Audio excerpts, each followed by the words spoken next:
you all for coming. I'm Kevin Zhu, and over there is my partner Seth Shannin. And we're here today to talk to you about our computer science senior design project, which we've decided to call PROTOS, a PR2 open teleoperation system. So as robots become increasingly complex and human-like, learning how to control them becomes an increasingly difficult task. For example, if you look at this robot right here, it is the PR2, which we borrowed from Penn's Grasp Lab. As you can see, each of its arms is incredibly complex, with many different joints that are all independent and fully capable of rotating, turning, and flexing. And so you can imagine a traditional setup using buttons and joysticks to control such an arm would be very difficult to learn. Like just getting the arms to do something like wave at everyone in the audience would be very hard. And so the goal of PROTOS is to make controlling an arm as complex as the PR2's arm as natural as moving your own. And so this will be today's agenda. First, we will discuss the motivation behind developing a system like PROTOS. Then we will present to you an overview of the system, followed by a tour of the individual components.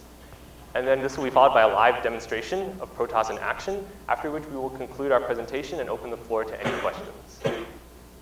So as I mentioned, robots are becoming more and more complex. And learning to teach them, or learning to use them, is also becoming harder and harder. And so the goal of PROTOS is to make operating a robot like the PR2 not only simple and easy, but also our goal is to make the system itself affordable and easy to set up. And our system not only allows the user to control the robot from afar, but we also want to give the user the feeling as if he or she is at the robot's location without physically being there. And so applications of such a system include things such as deep sea exploration, microsurgery, bomb diffusion, maybe nuclear waste disposal, any situation that is either hazardous or unreachable for humans, but can be reached with a robot, but where kind of precise control and quick response to any changes in the environment are needed. And so our approach is relatively straightforward. First, PROTOS aims to map the user's actions onto the robot so the robot can mimic what the user does. And second, we want to take visual feedback from the robot and send this back to the user. So this provides the immersive aspect of the control system. It allows the user to kind of see the robot's environment from the robot's point of view. It feels as if you're actually there. And so the overall system overview is as follows. We have the robot we want to control, which is the PR2, and we have the software that comprises PROTOS. And then we use an array of peripheral devices to help aid us in mapping the user's actions onto the robot.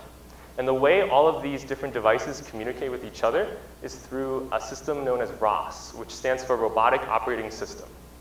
So what ROS enables us to do is to have all of the devices communicate with each other as if they were like on nodes on a graph. They can simply pass messages back and forth. And so by using ROS, these input devices can send their data to PROTOS, which then analyzes data and decides what kind of commands it should send to the robot. And then the robot can send its visual feedback back to PROTOS, which then relays this feedback to the user. So the user can see what the robot sees.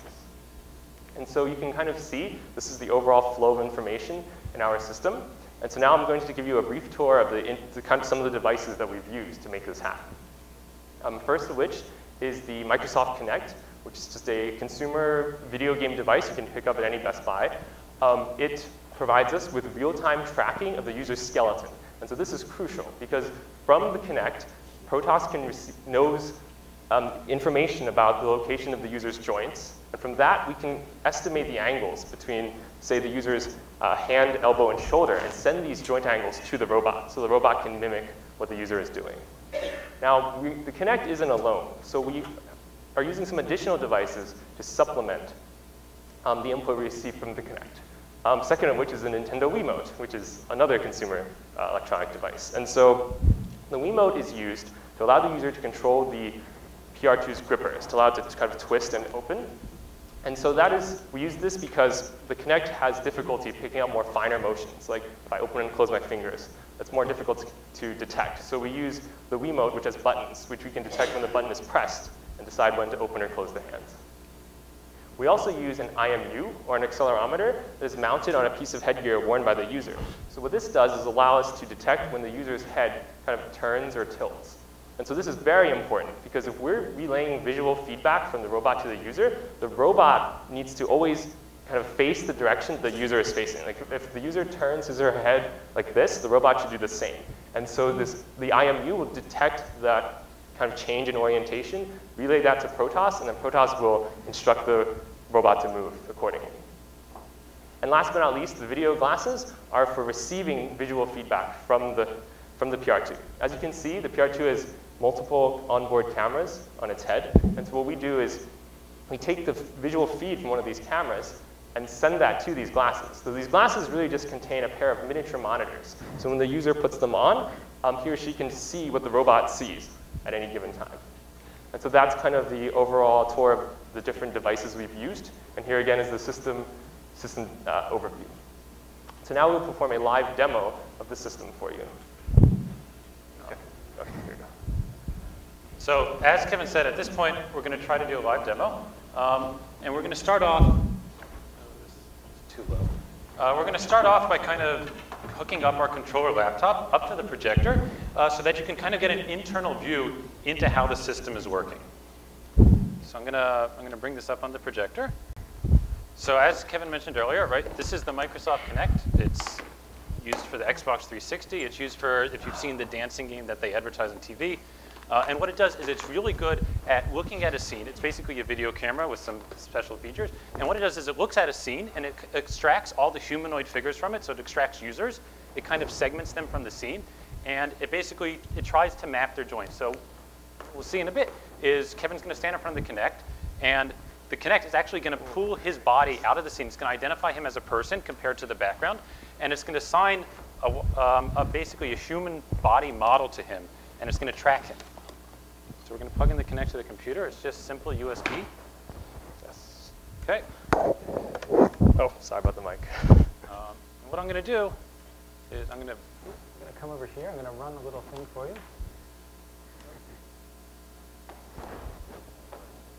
Oh, is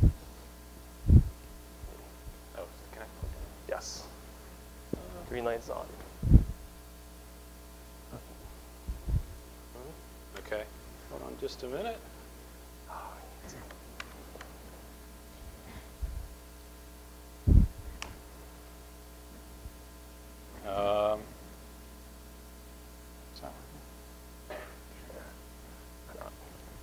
The power strip is not. Sorry, power strip.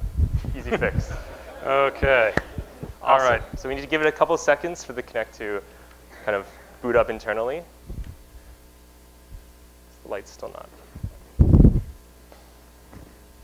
OK, here we go.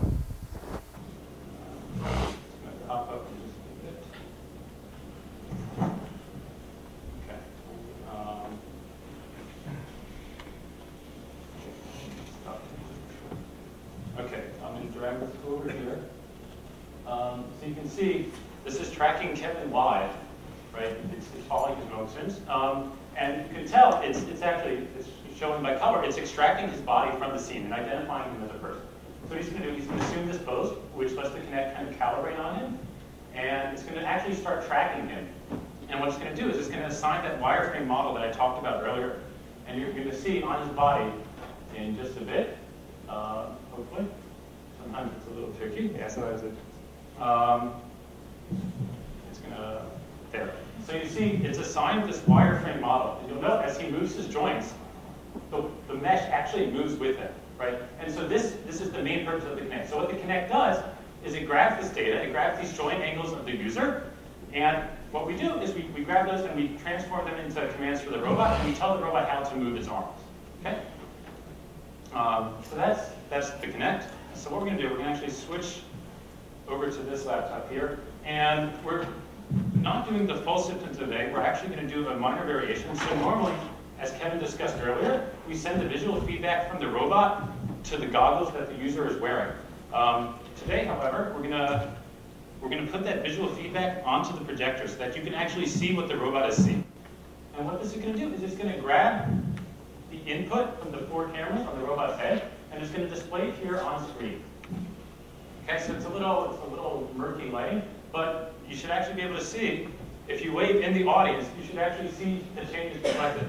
Is there any way we can change the lighting so that the projector is not as washed out? I don't know. Never mind. It's okay. Okay, great. So the thing to remember is that normally this is not displayed on the projector. This is displayed to the user through video goggles 3 inches from your eyes. So this is what really makes the whole system immersive. Okay, what we're going to do now, Kevin's going to put on the cap that he discussed earlier, and this is what's going to track his head. So there's a couple of steps to this. So the first thing we do is, right, there's the driver that reads directly from the cap. It reads into raw acceleration data, right? And what we're going to do is we send it to another node which processes that and turns it into commands for the robot's head. So I'm going to run that now. And what's going to happen is, as Kevin starts moving his head, the robot's head is going to follow him, right? So the robot's head is moving in synchronization with Kevin.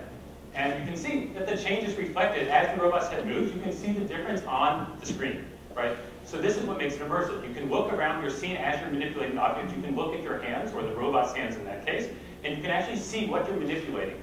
And so this is the key immersive aspect. Now what we're going to do is we're going to add in the connect again, and we're going to start tracking Kevin's arms.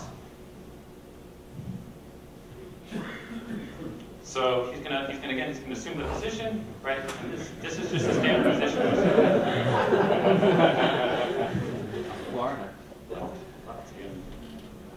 Okay, so he's gonna assume this position.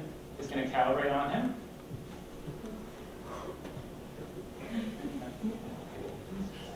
This still trying to find it. Okay. We give the connect just a little time to pick him up. Yeah, sometimes it's picky about what it thinks of the person. Trying to move out of the scene. Okay. Just a bit.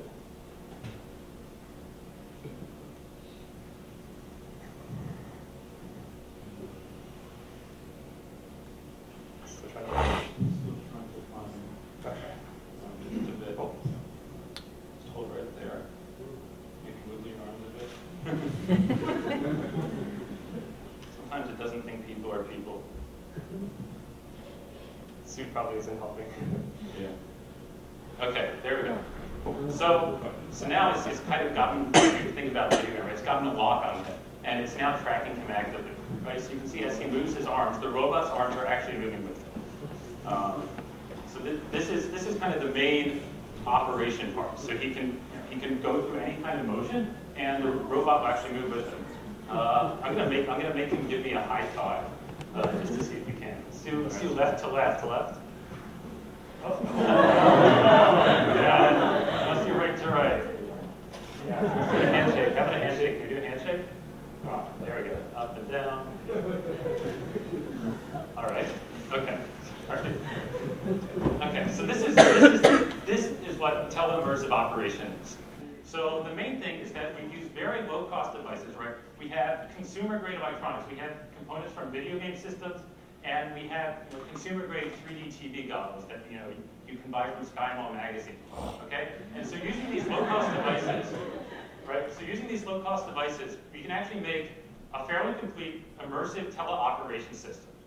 Right? So that's one of the major things. And kind of the second point is that this provides a very natural way to control very complex robots, which have, if you look at the elbow joints, for example, it's the full range of motion that a human elbow joint has. So what this does is it provides a much more natural way to control the robot than, say, using a button-based controller like this. Okay, just a couple things. So some future directions that we want to explore. We want to make the system a little more immersive, actually, by adding additional operator feedback. So currently, there's only visual feedback through the goggles. We want to pursue adding audio feedback as well as haptic feedback to make it more immersive. And the other thing we wanted to explore is actually using the system to train robots. So for example, you get in the suit, you stand in front of the Kinect, and you walk the robot through some simple tasks such as like picking up a cup. And the robot can actually remember that and try to learn from it how to perform certain actions. So those are kind of the main two directions we want to explore in the future. At this point, kind of thank our advisor, Professor C.J. Taylor. He has been an immense help to us. He's given us so much support as far as helping us get access to this robot, providing us with these devices. And we also want to thank Ben and Will and the rest of the Grass Lab for all of their help. And at this point, we'd like to Any questions? open it up for questions.